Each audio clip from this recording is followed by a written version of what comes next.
Jeremy? Okay. Matik nga ako, boss. Saan ka gumagawa? Ah, Check mo muna ko. naka-regroup din yung ano? Yung, sa JBT Bell. Hindi kaya to dudulas sa stock? Ha? Hindi kaya to dudulas sa stock? Bubura? Hindi. Dudulas? Babakat lang rin yung group mo. Hindi, ibig sabihin hindi siya dumudulas sa stock na groove? Hindi. Na ano, Bell? Basta naka-group ka, kakapit mo yan. Wag lang yung walang group.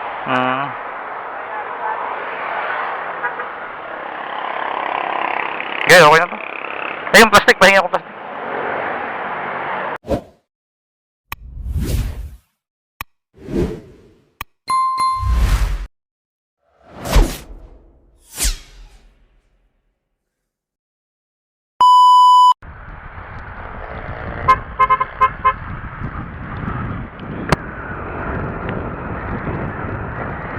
Good morning, guys!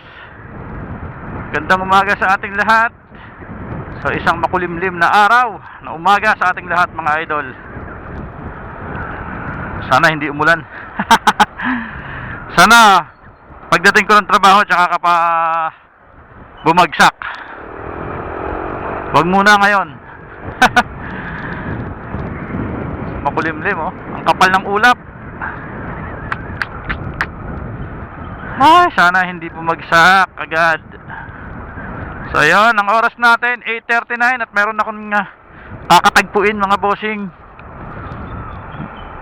May kamit up ako dahil may binebenta sa akin na clutch assembly ng JVT.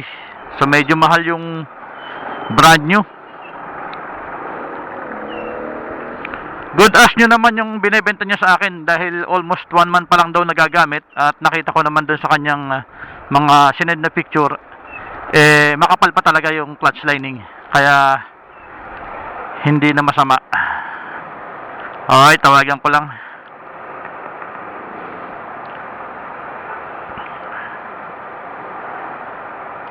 Tawagan natin si Idol. Ito na ba yun? Ayan, siya na.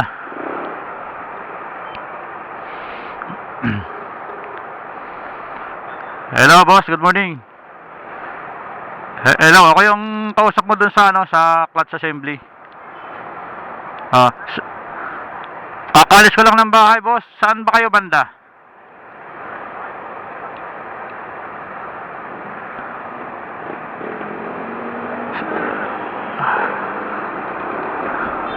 Harap ng Toyota, malapit sa Eternal Garden ba yan? Malapit sa Nissan, along the highway. Sige, meet up na lang tayo, boss, doon sa may clean fuel, doon sa tapat ng Caltex.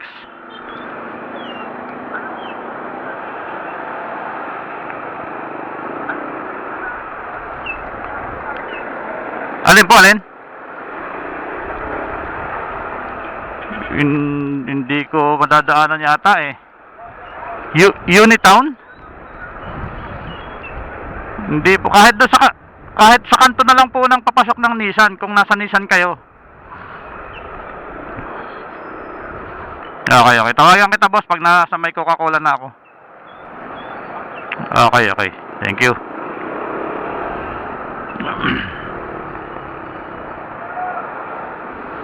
Okay, so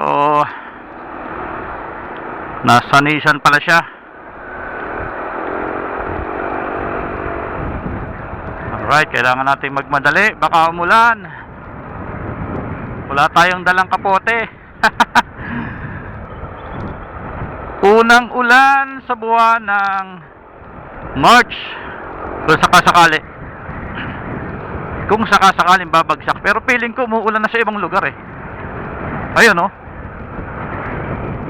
Dito banda sa dito sa kaliwa, medyo malabo yung langit. Okay, pedestrian. Full stop.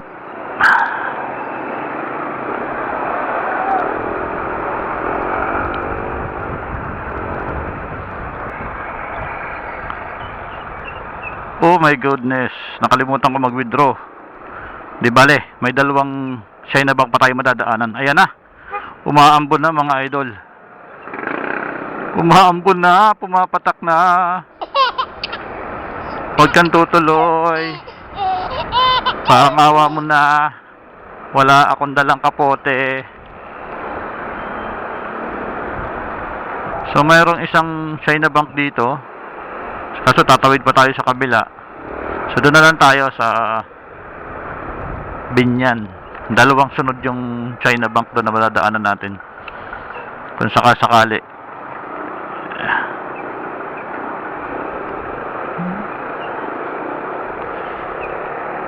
Oy, red light.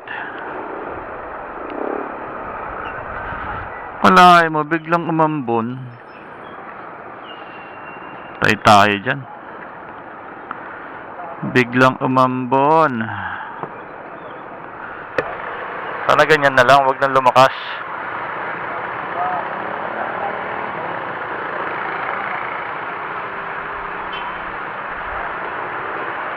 Sabi ko na nga ba umaambon na sa ibang lugar Hey, let's go!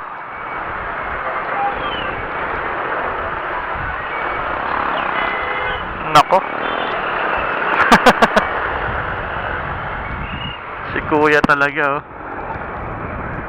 Kung kailang naka-green at saka biglang tumawid.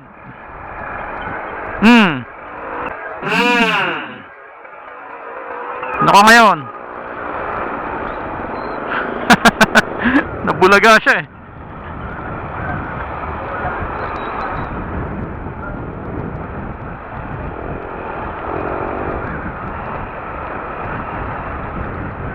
Delikado tong ating camera.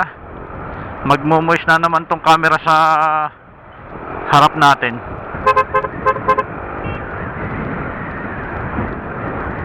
Teka lang, lagyan natin ng cover. Sayang naman, baka masira tong camera natin sa dashboard. Pambihirang ulan to. Akalain mo, bumagsak talaga. Tinag-patinag. A few moments later. Maloko na.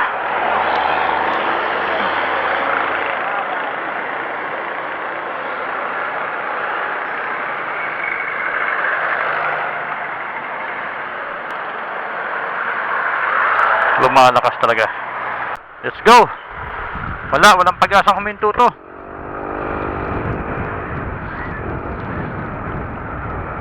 At least mahina siya, hindi ganoon kalakas. Hindi katulad kanina na medyo lumaki yung patak. Tapos yung camera natin dito sa harap, hindi ko alam kung nakikita pa tayo dito.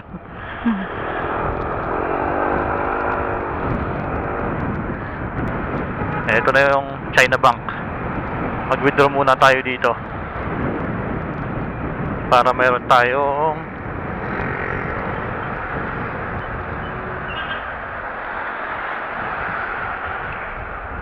withdraw muna tayo dito.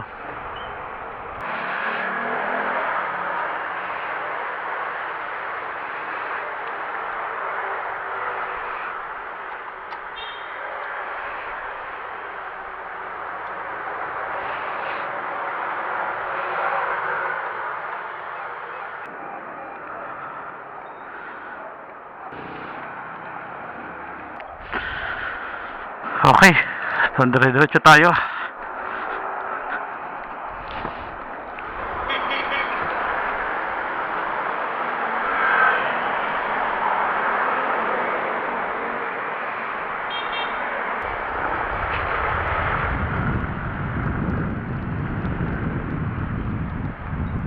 Thank you Lord, wala na.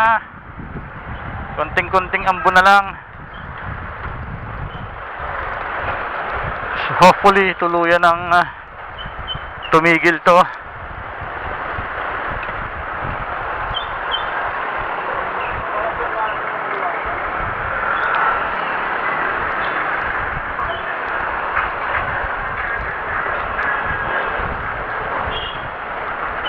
Oh, number 12.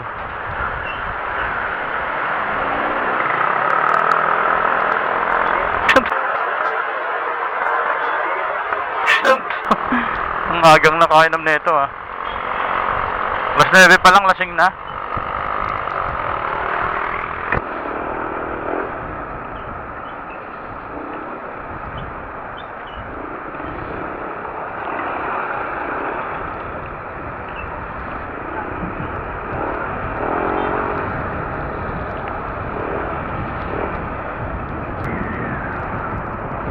Zumba girls. Tumatawid ang Zumba girls.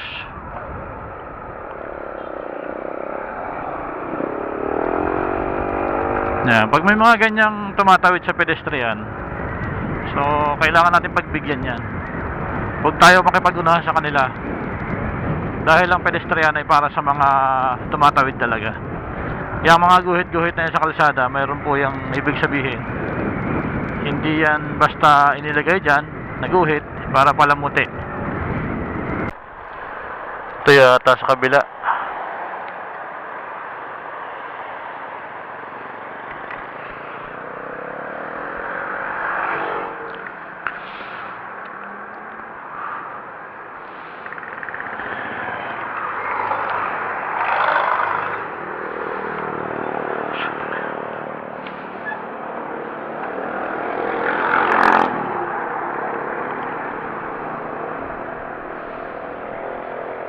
Ayun lang. So galing pa nga siya doon sa loob, no? Galing pa siya sa loob ng Nissan.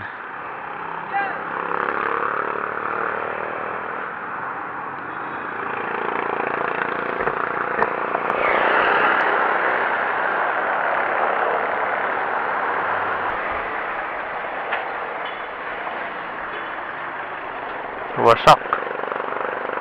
Ito na yata yun.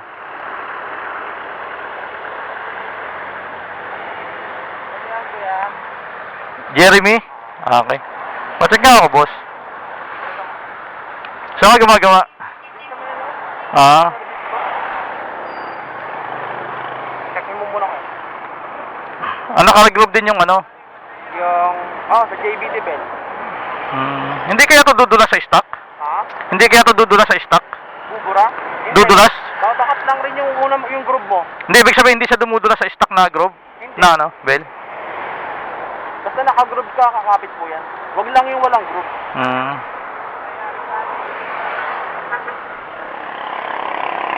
Okay, okay na to. Ay, yung plastic, pahinga ko plastic. 1K, no? Okay.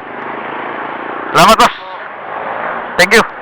Ingat ka, ingat. Nagkagawa ka ba? Nag-ano ka? Oo, Nagsiservice ka? JBT Cleaning, Magneto, Brake Shoe. Kasi ang problema nito, hindi matanggal yung magneto. Ala, ilang mekanika na gumalaw? Kami ang nagbabaklas nung una. Umano, yung puller niya, di ba matulis yung dulo na gamit namin? Ay, nako. Bumusalsal yun. Bumusalsal. Oo. Ngayon, dinala ko sa Batangas, nung napunta ko doon, pinagrinder ko yung dulo. Siguro ganito lang naman para maipasok yung nut. Oo. Ang ginawa ko, yung nut niya, hindi ko sinalpak ng todo. Nandun lang sa dulo. Hinahayaan kong kusang matanggal. Hanggang ngayon, hindi pa natatanggal. 1 linggo na. Hindi niya talaga matanggal yun nung una? Oh, hindi talaga. Hanggang ngayon, hindi pa natatanggal yung ano. Hindi na nga nakaano yung ano yung tornilyo. Hindi ko na... Parang nag-lock na sa sa ehe. Nakalak na siya eh. Ayaw ko namang ipahinang, gaganunin, masisira yung gearing. Tsaka yung... Sigunyal. Bearing ng sigunyal sa kanan. Oo. Magkakaisa dun eh. Yun nga eh. Hinahayaan ko na lang kung kusang matanggal. Oo nga eh. Ano naman yun eh. Yung isang kakalat ko, kapag puminit na yung ehe ng sigunyal, Oo. pwedeng lumuwag. Kaso, yun talaga last option mo doon kuya pag nabusalsal yung ano. Oo. Kaya ang ginagawa ko, yung puller ko, yung flat yung... Yung flat, flat lang. Dapat nga ganun. Antayin ko na lang matanggal kaysa ipapwersa ko ng ano. Pero if ever, may mga trusted naman na mechanic na ano, tawag doon may octopus claw puller, hindi hinihila. Manual. Manual sila. I-chat ko sa'yo yun, meron akong alam na page yun eh. Sige. Kasi parang naghihilang ganun kalakad kila Basilio. Oo. Meron yung parang hinihilang ganun lang. Okay. Parang nahihila lang siya, walang pukpok. Okay, sige. Ano wala ka sa akin, boss, ha? Okay. Thank you. Salamat. Thank you.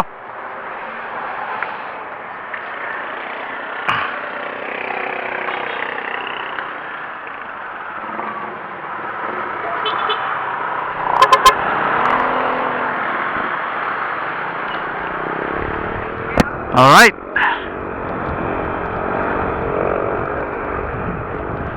Smooth transaction, napakaganda, hindi tayo hindi tayo lugi dito, guys.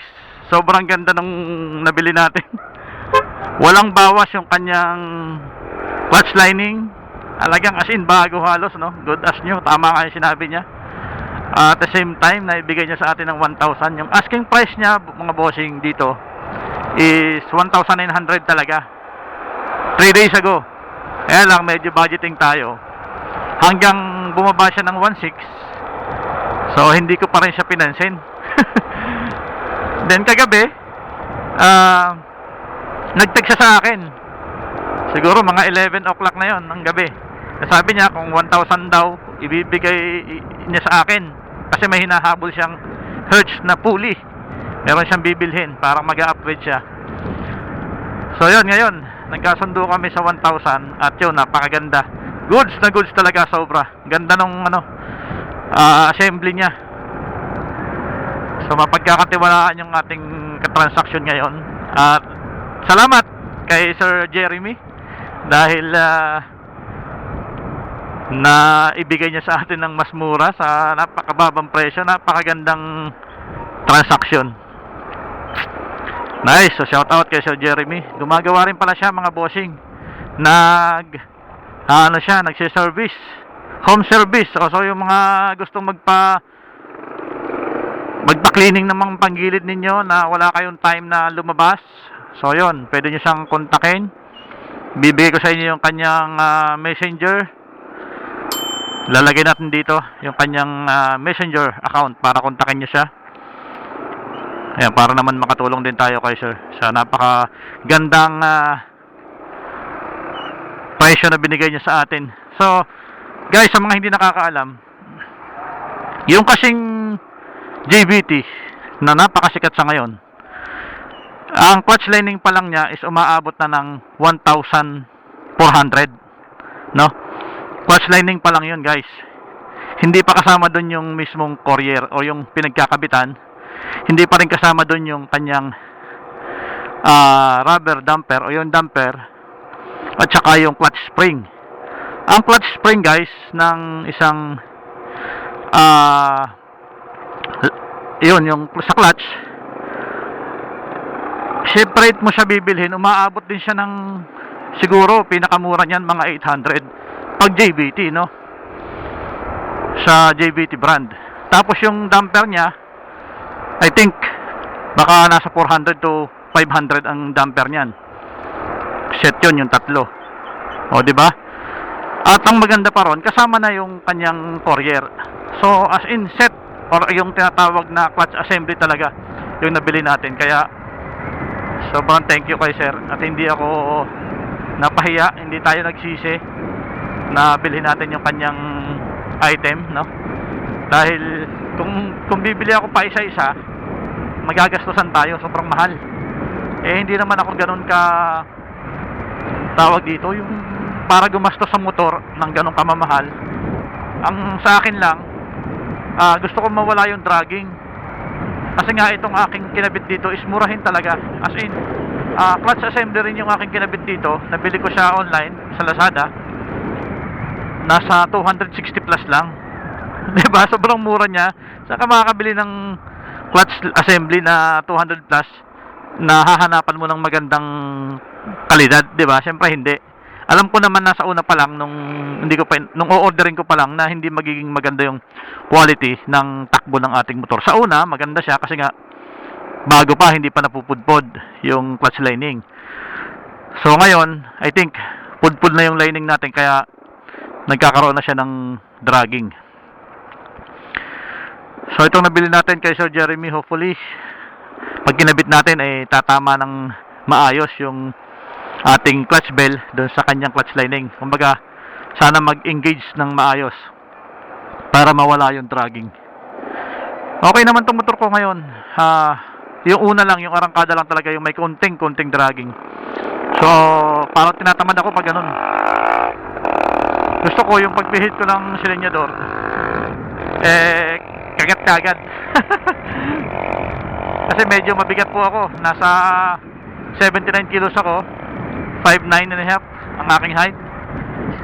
Tapos nagkakaroon pa ako ng back ride, kaya hindi maganda sa pakiramdam kapag yung motor mo is may dragging. Pangit. So yun, muli maraming salamat kay Sir Jeremy. Sana maka-smooth transaction natin ngayong araw. Okay, so mahirap talagang makahanap din minsan ng ng mapagkakatiwalaan na seller, no? Minsan sasabihin original, sasabihin maganda yung quality, pero pag ginamit mo na ang pangit ng quality, tapos kasi hindi mo magugustuhan. Although hindi ko pa naman to nagagamit, hindi ko pa to masasabi na talagang goods na goods, pero sa tingin ko pa lang, guys, at kung marunong ka namang tumingin ng isang gamit, alam mo naman na talagang goods yung item at hindi siya yung tipong ibabasura mo lang pagdating sa inyo o yung hindi mo magagamit. So yun yung nakikita ko dito sa akin nabili. Alright, so yun, dito na tayo, malapit na ako sa trabaho. 9:37, so medyo inabot na tayo ng dapat na 9:30 nandun na ako sa parking lot, pero ngayon 9:37 na, nandito pa lang tayo sa Paseo. Anyway, so maaga pa rin kasi 11 yung ating time. Okay, so yan, muli maraming salamat sa mga nakasubscribes. Maraming salamat sa inyo, guys, sa subscriber ko, and sa aking mga viewers, silent viewers, thank you so much.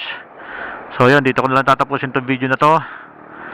At muli, stay safe and ride safe sa ating mga kapwa rider. Okay, see you on next vlog. Thank you.